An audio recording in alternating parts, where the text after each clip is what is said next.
likod may abi. Handa ka ba? Marami na nangyayari sa mundo. Hindi ka ba nagtataka kung anong punot dulot? Hindi mo ba nabanggit na ito ay nakasulat sa pahayag ni Juan Revelador? Ang pagyanig ng lupa, ang pag-aaway ng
isang magandang umaga sa ating lahat at purihin natin si Amang Yahweh. Ang aming ilihim ay pag-ibig. Yan ang ating topic namin hapon. Wala yung dulo. At nasa si Brother Carol. Ang ngayon po ay pangunahan muna tayo ng Brother Gerson sa umaga ito.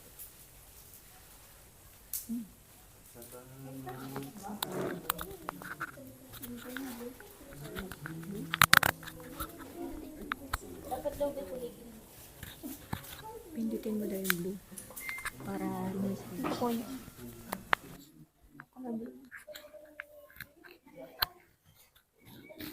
Pangbango.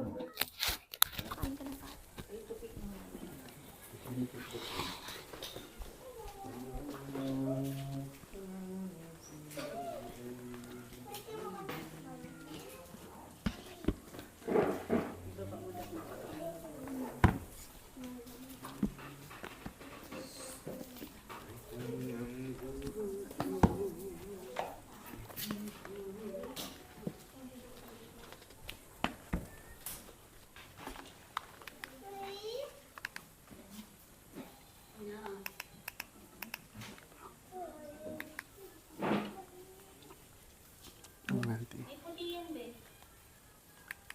Paano? Ta? Ayan. Wala na. Happy Sabbath po sa lahat. Ang topic ko po ngayon is title niya ay Knowing Elohim. Paano po natin makikilala ang Amang Yahweh? O bakit mahalaga na kilala natin ang Amang Yahweh? O, hindi lang alam. Iba yung alam sa kilala, di ba?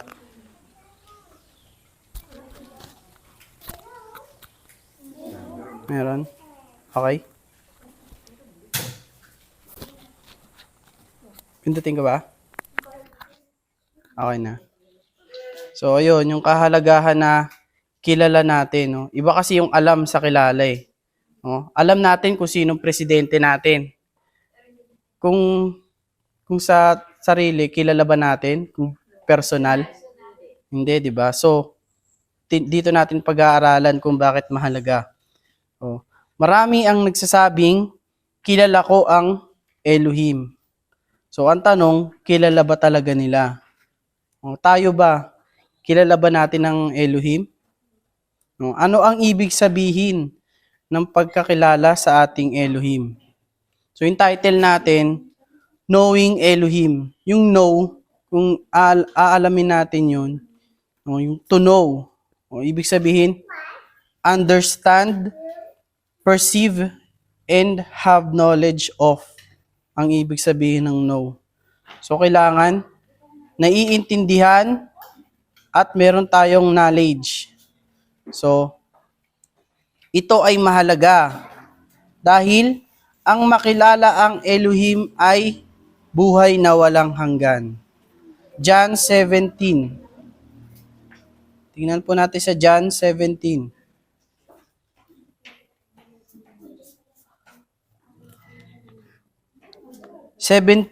Verse 3.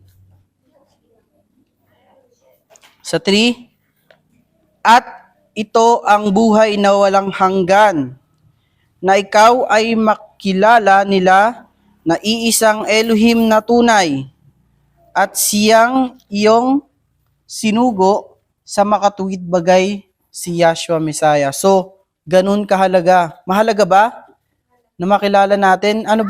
Anong kahulugan ng para makilala natin? Buhay na walang hanggan pala. Yun ganun kahalaga yun. No? Nakasalalay yung buhay na walang hanggan, no, sa pagkilala natin sa Elohim. Sunod, ang mga hindi nakakakilala sa Elohim ay sa walang hanggang parusa. Makikita natin sa 2 Thessalonians.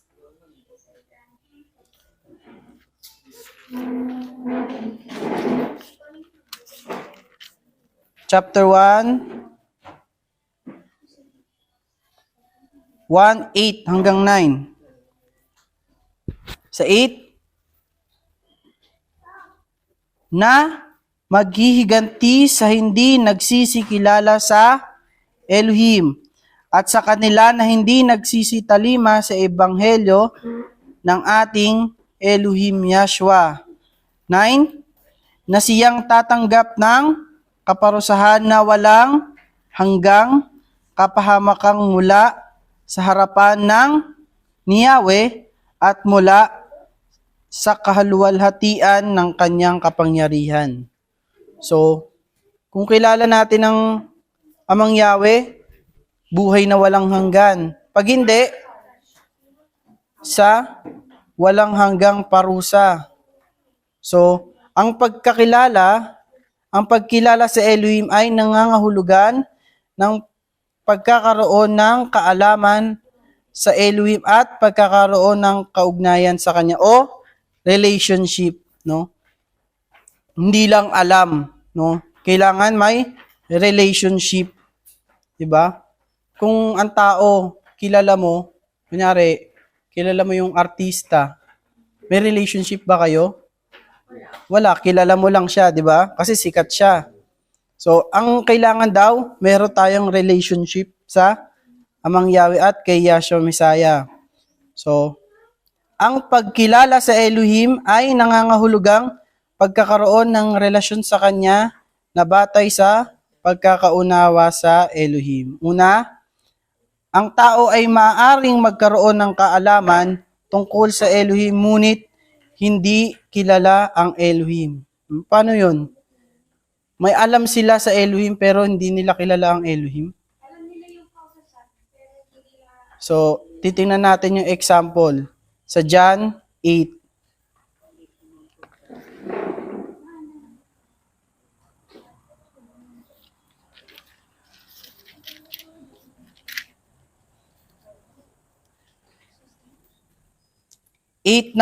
Start muna tayo sa 8:19.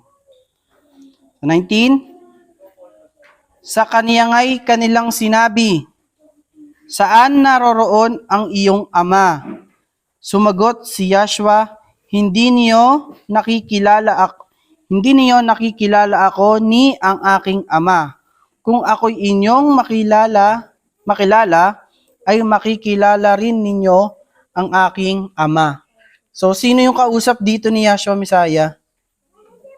Yung mga Pariseyo. Kasi bago to, may nangyari muna yung, kung naaalala nyo yung babae na dinala siya kay Yahshua. Nangangalo niya tapos ang sabi kung sino ang walang kasalanan siya ang unang bumato. Yun yung kasunod nito. Bago ito. Kaya nagtanong sila. So, mga Pariseyo, kilala ba nila ang Amang Yahweh? Pero sinabi, hindi nila kilala dito sa 19.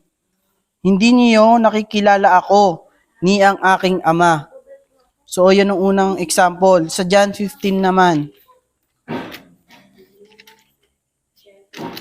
John 15.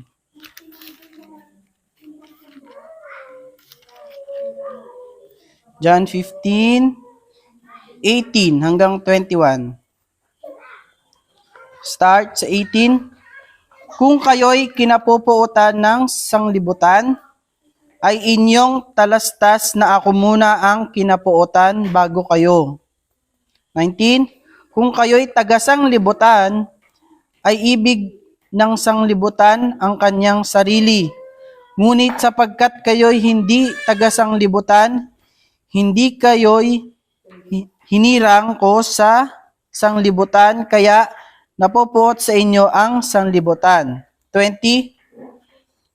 Alalahanin ninyo ang salitang sa inyo'y aking sinabi. Ang alipin ay hindi dakila kaysa sa kanyang Elohim. Kung kayo'y kanilang pinag-usig, kayo man ay kanilang pag-uusigin din.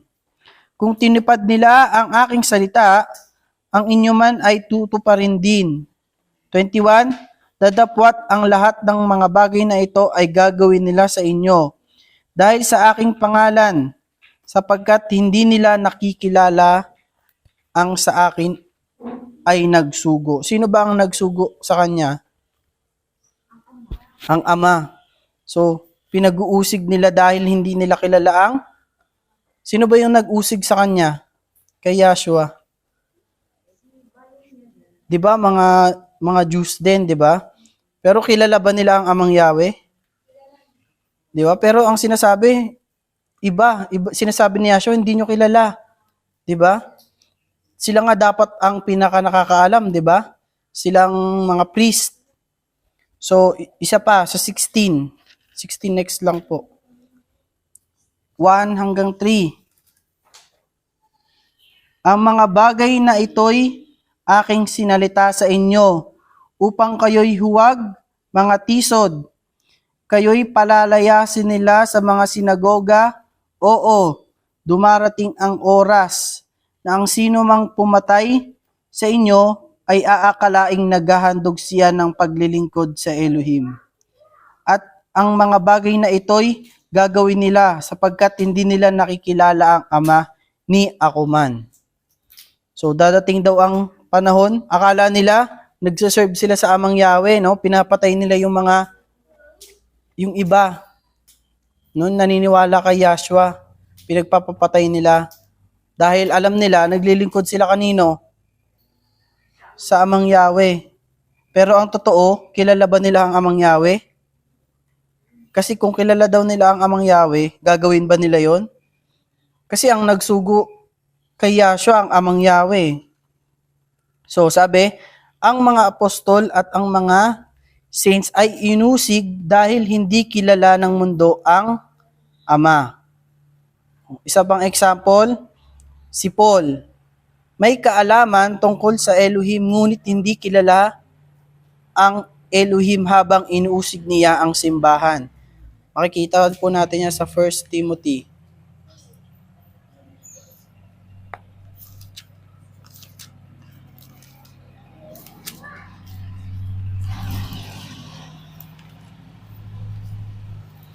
First Timothy 1 verse 1 chapter 1. 1 Timothy chapter 1 verse 12 hanggang 14. Sa second pala ako. Ayun. 12. Tama ba? Ay, Thessalonians pala to.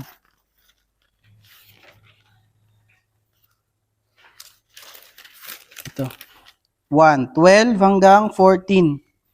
Sa 12, nagpapasalamat ako sa Kanya nang nagpapalakas sa akin, kay Yahshua Messiah na Elohim natin, sapagkat ako'y inari niyang tapat, na ako'y inilagay sa paglilingkod sa Kanya.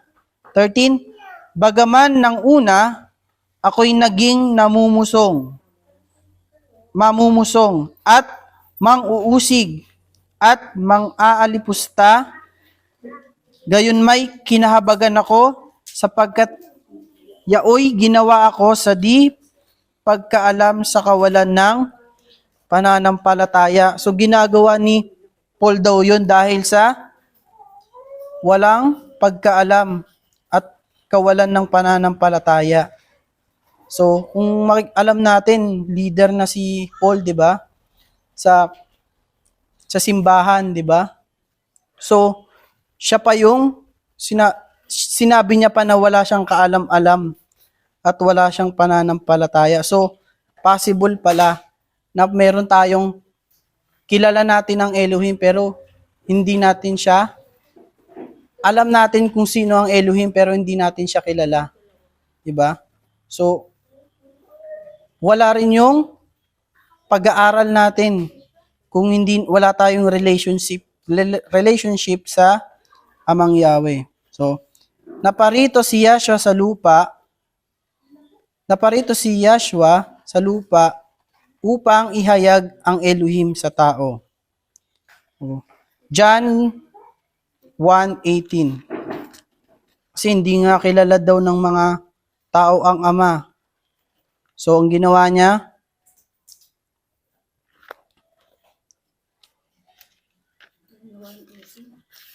John 1:18.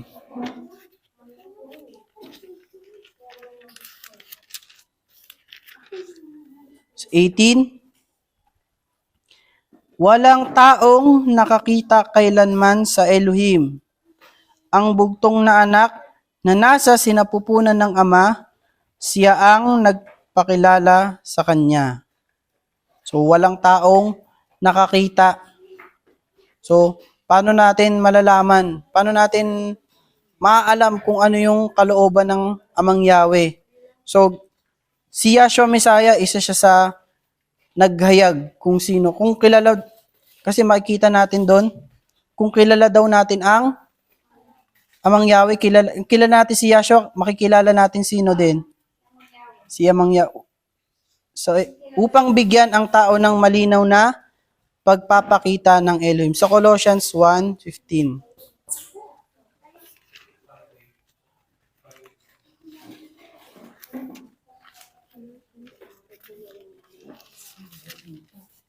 Sa 15 po, na siya ang larawan ng Elohim na hindi nakikita, ang panganay ng lahat ng mga nilalang.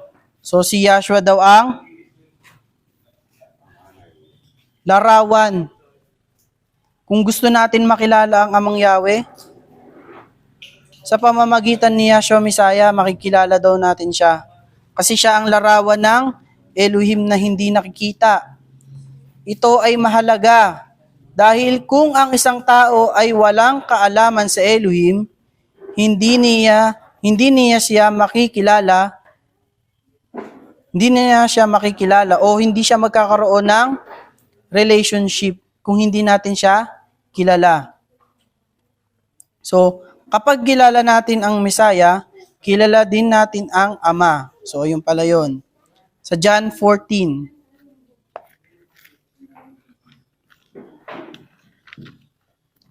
John 14,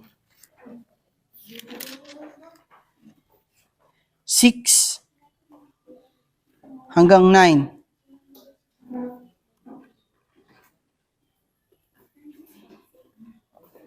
Sabi, sinabi sa kanya ni Yahshua, ako ang daan at ang katotohanan at ang buhay. Sino man ay hindi makaparoroon sa Ama, kundi sa pamamagitan ko. Kung ako'y nangakilala sa inyo, ay makikilala nyo rin ng aking Ama. Buhat ngayon, siya'y inyong makikilala at siya'y inyong nakita. So ayun, yun yung sinasabi natin kanina, no? Pag kilala natin ang si Yahshua Messiah, makikilala din natin si Amang Yahweh. Bago natin makilala ang Messiah o magkaroon ng relasyon o relationship sa Kanya, dapat nating matutunan ang mga bagay patungkol sa Kanya. No, sapat na ba yung kilala lang natin siya na siya ang Messiah? Sapat na ba yun lang yung alam natin sa Kanya? 'Di ba? Kung tayo gusto natin may makilala tayong tao, aalamin lang ba natin kung anong pangalan niya, kung ano siya, 'di ba? So kailangan kikilalanin natin siya. So paano natin siya makikilala? John 6.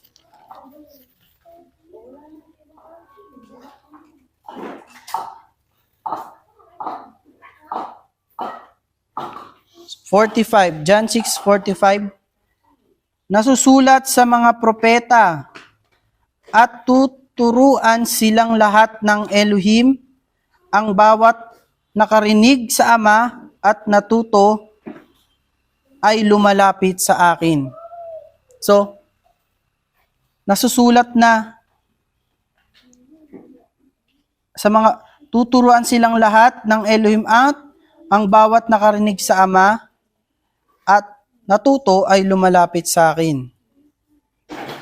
So, gayon din upang magkaroon ng relasyon sa Ama, kailangan muna nating malaman ang tungkol sa Kanya. So, sabi dito sa 45, kung nakikinig daw tayo sa salita ng Ama, lumalapit daw din tayo kanino?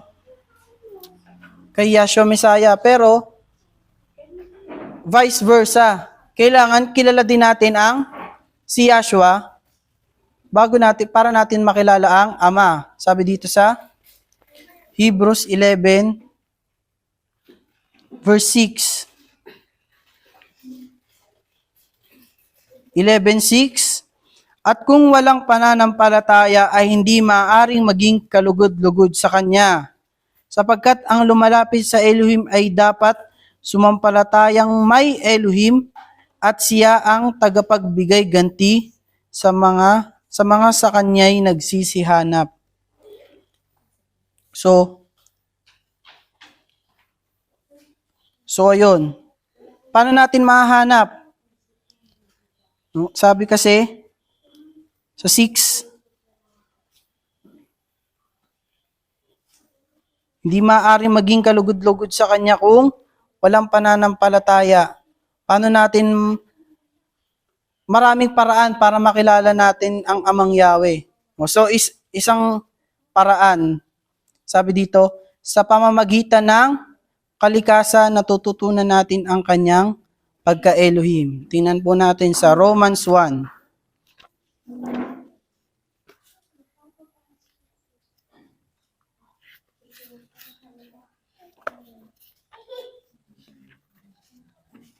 Romans 1,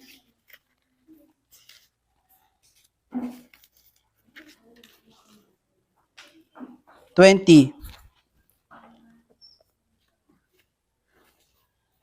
Sapagkat ang mga bagay niyang hindi nakikita, buhat pa ng lalangin ang sanlibutan, ay nakikitang maliwanag. Sa pagkatanto sa pamamagitan ng mga bagay na ginawa niya, maging ang walang hanggan niyang kapangyarihan at pagka-Elohim upang sila'y walang madahilan. So meron tayong malalaman natin na totoo ang sinabi ng Amang Yahweh. Isang example sa nature, rainbow. Nakasulat ba yan sa Bible? 'Di ba? So, saan natin kahit sa science, hindi nila naitatanggi kahit sa DNA, hindi nila ma-explain. 'Di ba? Hindi nila alam kung paano nangyayari na sa DNA. Yung maliit na DNA, yun ang magde-determine kung paano ka lalaki, kung magkakaroon ka ng kulay ng mata na blue, na black, 'di ba? So hindi nila ma-explain. No, pero yun ang mga nagpapatunay na ang Amang Yahweh ay makapangyarihan. So Acts 14, isa pa.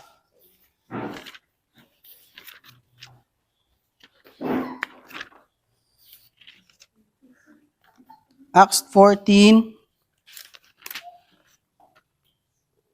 17. At gayunman ay hindi nagpabayang di nagbigay patotoo tungkol sa kaniyang sarili na gumawa ng mabuti at nagbigay sa inyo ng ulang galing sa langit at ng mga panahong sagana na pinupuno ang inyong mga puso ng pagkain at ng katuwaan. So maraming patotoo, maraming proof sa paligid natin na makapangyarihan pa rin makikilala natin siya sa nature. Pero sabi, ngunit ang pag-aaral tungkol sa Elohim ay hindi lamang pagkilala sa Kanya. Punta po tayo sa Romans ulit. Sa kabilang lang po yung katabi. Romans 1, 1:21 hanggang 22. 21, sabi sa 21, sapagkat kahit kilala nila ang Elohim, siya'y hindi niluluwalhati nilang tulad sa Elohim. Ni pinasasalamatan, kundi bagkus ni walang kabuluhan ang kaniyang mga pagmamatuwid at ang mangmang nilang puso ay pinapagdilim. 22, ang mga nagmamarunong ay naging mga mangmang. So, yung iba daw, kilala daw nila ang Amang Yahweh matatalino. Kasi sinasabi, nagmamarunong. Pero, hindi daw nila winawalhati na tulad sa Elohim. So, useless kung sobrang alam natin yung Bible, alam natin yung kung ano man yung knowledge na makukuha sa Bible, pero kung hindi natin winawalhati o sinusunod ang Amang Yahweh, ano bang tawag sa atin? Mga mangmang pa rin. So, hindi sapat. Diba katulad yung example ko dun sa kay King Solomon. Diba? Si King Solomon ba binigyan siya ng knowledge, ng wisdom? No? Wala daw nagkaroon ng wisdom na ganun sa buong mundo kundi siya lang. Sabi sa Bible. Pero bakit ang grabe na yung wisdom na binigay sa kanya pero yung pagkakasala niya ganun pa rin yung pagkakasala niya. Ang dami, 'di ba? Hindi lang isang asawa niya ang pinagtayuan niya ng ng mga Diyos-Diyosan, 'di ba? Marami. 'Di ba? Kung talagang matalino siya, bakit hindi niya naiisip 'yun, 'di ba? So, useless kung sobrang talino natin pero di tayo daw sumusunod sa Amang Yahweh at di natin ginagalang, di natin niluluwalhati na siya ay Elohim. Sunod, ang pagkilala sa Elohim ay ang pagkakaroon ng pag-unawa sa Elohim at pagiging masunurin sa Elohim. So ito na, pagiging masunurin. Kapag sinusunod natin ang Elohim, kilala natin ang Elohim. Makikita natin sa 1 John.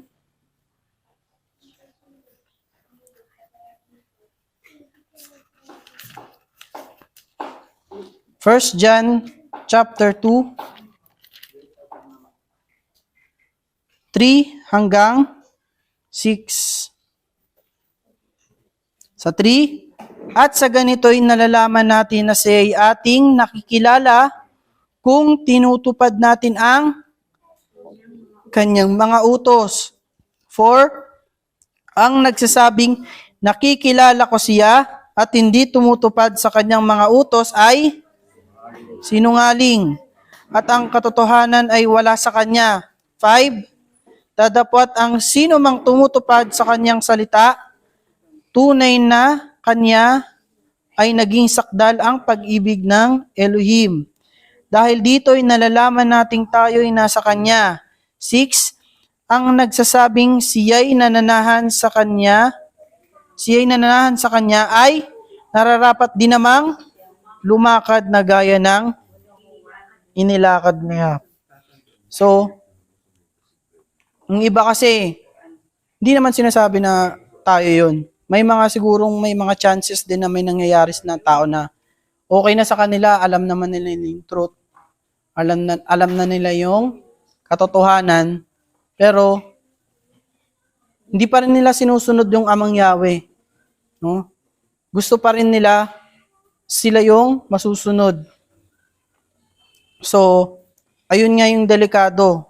Mga sinungaling ang tawag daw sa kanila. So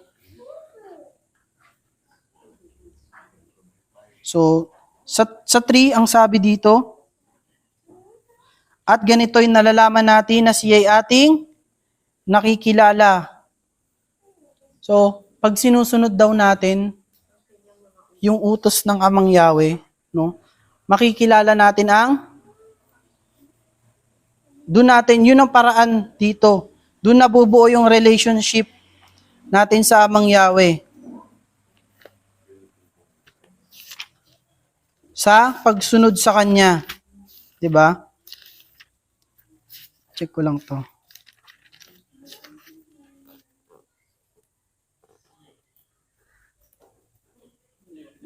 Ay, dyan pala yun.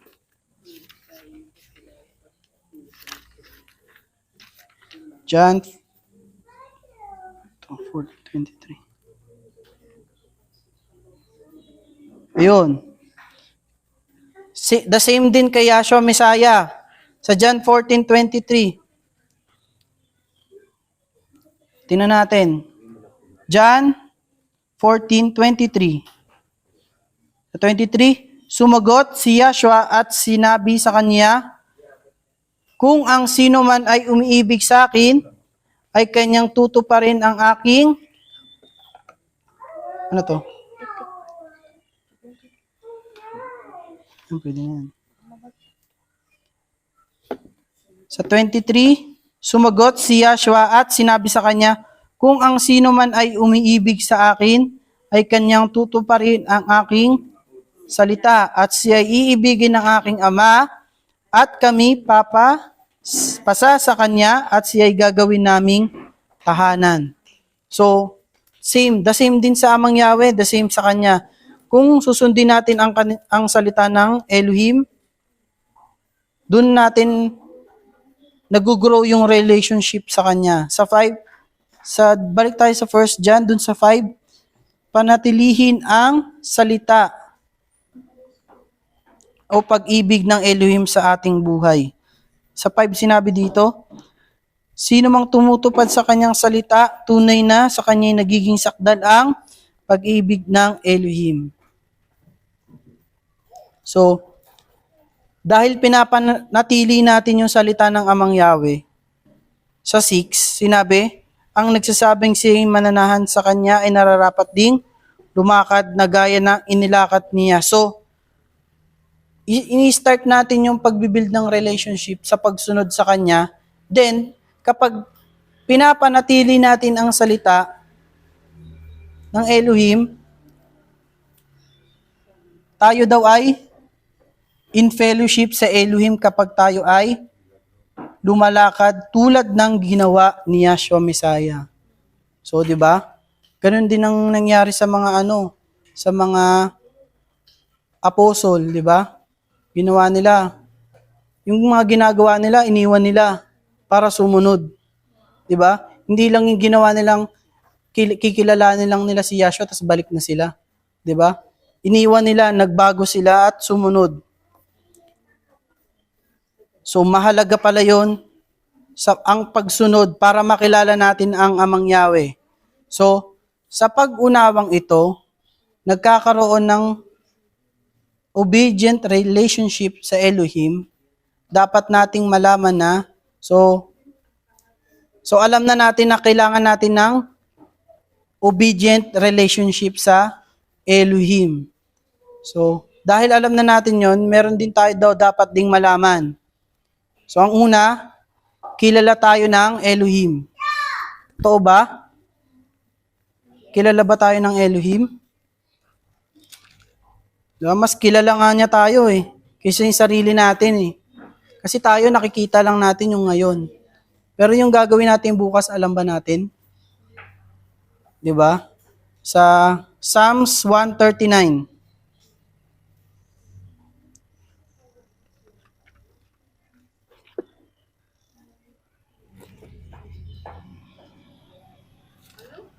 Psalms 139. 139. 139. 139. 139. 139. Chapter 139. Verse 1 hanggang 4. Nakita na po? Sabi, O Yahweh, iyong sinisiyasat ako at nakikilala ako. Sa 2, iyong nakikilala ang aking pag-upo at ang aking pagtindig. Iyong nauunawa ang aking pag-iisip sa malayo. Sa malayo pa lang. No? Iyong sinisiyasat ang aking landas at ang aking higaan at iyong kilala ang lahat kong mga lakad. Sa 4, sapagkat wala pa ang salita sa aking dila, ngunit narito, O Yahweh, natatalastas mo ng buo. Hindi pa natin sinasabi? Diba? So, ganun tayo kakilala ng Amang Yahweh. No? No, karapat dapat lang din na kilalanin din natin siya. No? Mag-effort tayo na makilala siya. Kasi kung hindi natin alam kung ano kung paano kunyari nag-ooperate ang Amang Yahweh, magkakaroon ba tayo ng doubt sa kanya? 'Di ba? Kung hindi natin, kunyari may mga nangyayari sa buhay natin, tapos hindi natin naiintindihan, hindi natin kasi kilala ang Amang Yahweh, magkakaroon ba ng doubt sa puso natin? 'Di ba? So pag nagkaroon ng doubt, 'di ba? Yun yung tinatarget ni Satanas, yung maliliit na yun, yung mga baga, 'di ba? Yun yung palalakihin niya, no? So yung small deal nagiging big deal na. Kaya kilala dapat natin siya kasi kung kilala natin siya hindi tayo maloloko ni Satanas. 'Di ba? Lagi tayong may sagot sa kanya. 'Di ba? Katulad ng ginawa ni Satanas kay Yahshua Messiah, 'di ba? Lagi ba siyang may sagot kay Satanas? Gawin mo nga tong bato, 'di ba? Sinabi. Ganun dapat kilala din natin ang ating Elohim para sa lahat ng bagay. Meron tayong sagot kay Satanas. Kasi kung di natin alam yung sasabihin natin, 'di ba? Maaring matukso tayo ni Satanas. Sabi, alam ng Elohim ang lahat ng bagay tungkol sa atin, ang ating mga kilos, iniisip at salita. So, check natin yung John 10.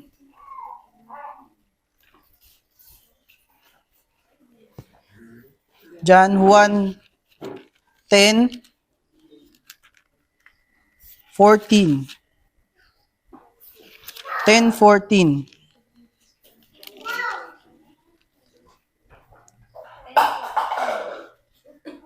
Sa 14, ako ang mabuting pastor at nakikilala ko ang sariling akin. At ang sariling akin ay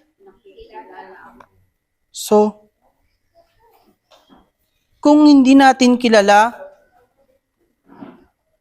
kung hindi daw natin, saan yun? Sa 14, no? At ang sariling akin ay nakikilala ako. Diba? So, kilala niya tayo. So, ang kanyang sabihin nating mga tupa, diba? Hindi tayo matatawag na tupa kung hindi natin kilala. Diba? Ito ay nagbibigay daan sa kanya upang pangalagaan tayo. No? Pinaprotektahan ba ng shepherd yung mga sheep niya? Diba? Paano kanya poprotektahan kung hindi ka naman isa sa mga tupa niya? Diba? Diba? Paano kanya babantayan? Paano niya bibigay yung pangangailangan mo? Diba? Kung hindi ka naman isa sa mga tupa niya. So, yun yung dahilan, nagbibigay daan sa Amang Yahweh na papangalagaan niya tayo dahil nakikilala natin siya at isa tayo sa mga tupa niya. So, sunod, mahal tayo ng Elohim. Totoo ba? 1 John.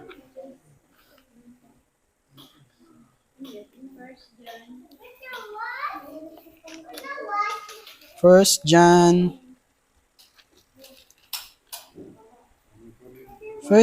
4. 1 John 4. 1 John 4, 9 hanggang 10.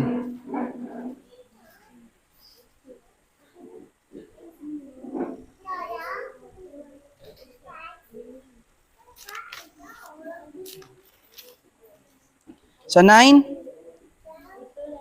dito nahayag ang pag-ibig ng Elohim sa atin, sapagkat sinugo ng Elohim ang kanyang bugtong na anak sa sanglibutan upang tayo'y mabuhay sa pamamagitan niya. 10, narito ang pag-ibig, hindi sa tayo'y umiibig sa Elohim, kundi siya ang umiibig sa atin at sinugo ang anak na pangpalubag loob sa ating mga kasalanan.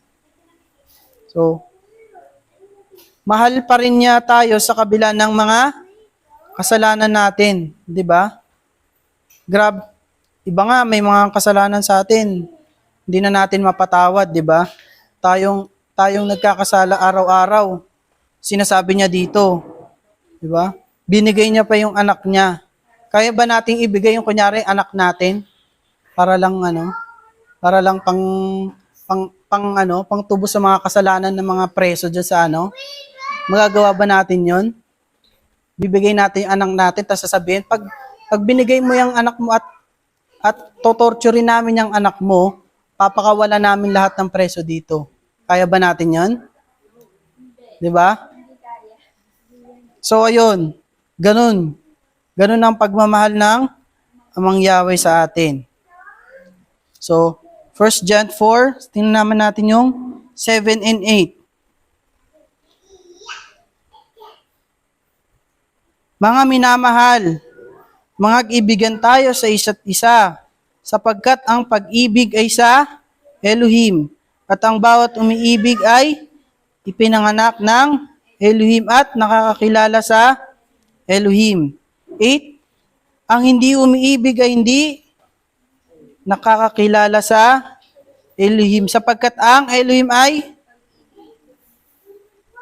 sa makatuwid, dapat nating ibigin ang isa't isa sa parehong paraan upang makilala ang Elohim.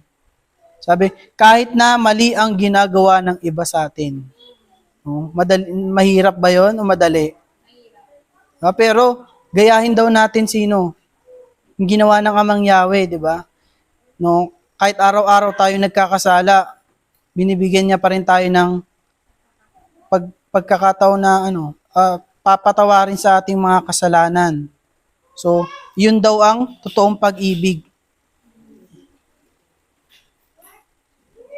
Hindi natin makikilala ang Elohim kung hindi daw natin pinapractice to. 'Di ba? Susunod, nakikita tayo ng Elohim o ang bawat pangangailangan natin. Totoo po ba? At lagi niyang ipinagkakaloob ang mga ito. O paano natin malalaman yon? Matthew 6.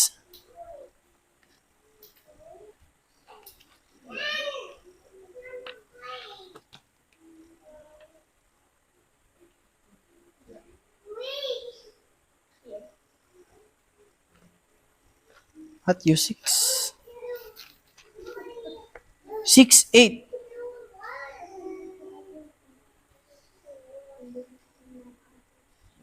Sabi sa 6:8, huwag nga kayong magsigaya sa kanila, sapagkat talastas ng inyong ama ang mga bagay na inyong kinakailangan bago ninyo hingin sa kanya. So, jump tayo sa 32. Sa 32, sapagkat ang lahat ng mga bagay na ito ay siyang pinaghahanap ng mga hintil. Yamang talastas ng inyong ama sa kalangitan na kinakailangan ninyo ang lahat ng mga bagay na ito. Diba? Binibigyan pa rin daw tayo ng Amang Yahweh ng mga kailangan natin. No? Kahit na araw-araw tayo nagkakasala, diba? Araw-araw tayong matigas ulo, diba? Pero pag tayo may mga nakagawa sa atin ng hindi maganda, hindi na natin nababate, diba? Hindi na natin titignan, diba? Hindi na natin, sa point na hindi na natin sila bibigyan kung anong meron.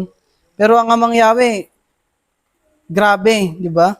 Grabe, kung bibilangin lang natin, no? Kung isa-isang pagkakasala natin, bibilangin, diba?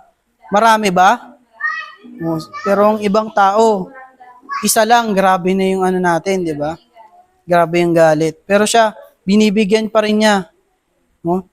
Tinitiyak niya na yung kailangan mo, ay mapoprovide niya. 'Di ba? Sabi, hindi niya tayo sa Hebrews yon, Hebrews 13.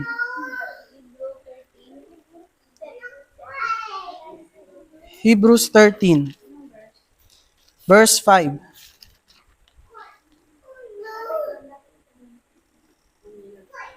5, mangilag kayo sa pag-ibig sa salapi. Magkasiya kayo sa inyong tinatangkilik, sapagkat siya rin ang nagsabi, sa anumang paraan ay hindi kita papagkukulangin, sa anumang paraan ni hindi kita pababayaan. 'Di ba? Grabe na lang yung pagmamahal sa atin. No?